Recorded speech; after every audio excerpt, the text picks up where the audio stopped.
প্রায় 2 দশক ধরে দাবি করা হচ্ছে বাংলা সিয়েরা লিওনের দ্বিতীয় রাষ্ট্রভাষা বা সরকারি ভাষা। এটি বাংলাদেশি গণমাধ্যম, পাঠ্য বই, এমনকি বিসিএস পরীক্ষার প্রশ্নপত্রে উঠে এসেছে। তবে রিউমার স্ক্যানারের দীর্ঘ অনুসন্ধানে জানা গেছে সিয়েরা লিওনের একমাত্র সরকারি ভাষা হচ্ছে ইংরেজি। দেশটিতে ক্রিও, মেন্দে, তেমনে এবং লিম্বা সহ বেশ কয়েকটি স্থানীয় ভাষা প্রচলিত থাকলেও বাংলা সেখানে কোনো দাপ্তরিক ভাষা বা রাষ্ট্রভাষা মর্যাদা পায়নি। দেশি বিদেশি গবেষণা ও প্রামাণ্য সূত্র বিশ্লেষণ করে এবং সংশ্লিষ্ট ব্যক্তিদের সঙ্গে কথা বলে নিশ্চিত হওয়া গেছে এই দাবির কোনো ভিত্তি নেই। পশ্চিম আফ্রিকার দেশ সিয়েরা লিওন প্রায় ৭১,৭৪০ বর্গ কিলোমিটার আয়তনের এই দেশটির সাংস্কৃতিক ঐতিহ্য বেশ বৈচিত্র্যময়।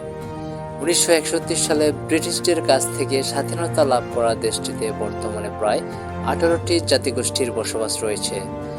১৯৯১ সাল থেকে দেশটিতে গৃহযুদ্ধ শুরু হয়। পশ্চিম আফ্রিকার দেশগুলো সিয়েরা লিওনের সমস্যা সমাধানে ব্যর্থ হলে ১৯৯৯ সালে জাতিসংঘ দেশটির শান্তি প্রতিষ্ঠার দায়িত্ব নেয়। বাংলাদেশ সহ আরও কয়েকটি দেশ সিয়েরা লিওনে জাতিসংঘের শান্তিরক্ষা মিশনে যোগ দেয়।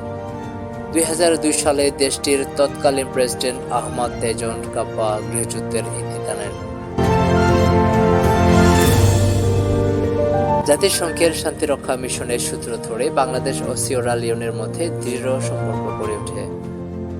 ২০০২ সালের পর থেকে প্রায় প্রতি বছরের ফেব্রুয়ারি মাসে বাংলা ভাষা এবং সিয়েরা লিওনকে জড়িয়ে একটি তথ্য সামনে আসে।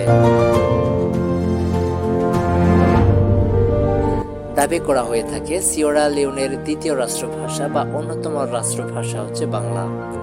এই দাবি এতটাই জোরালো যে মূলধারার গণমাধ্যম, বিভিন্ন মাধ্যমের ওয়েবসাইট, স্কুলের পাঠ্য বই, এমনকি বাংলাদেশ সিভিল সার্ভিস বা বিসিএস এর প্রশ্নপত্রেও এই দাবিটি প্রচার হয়ে আসতে দেখেছে রিউমার স্ক্যানার টিম।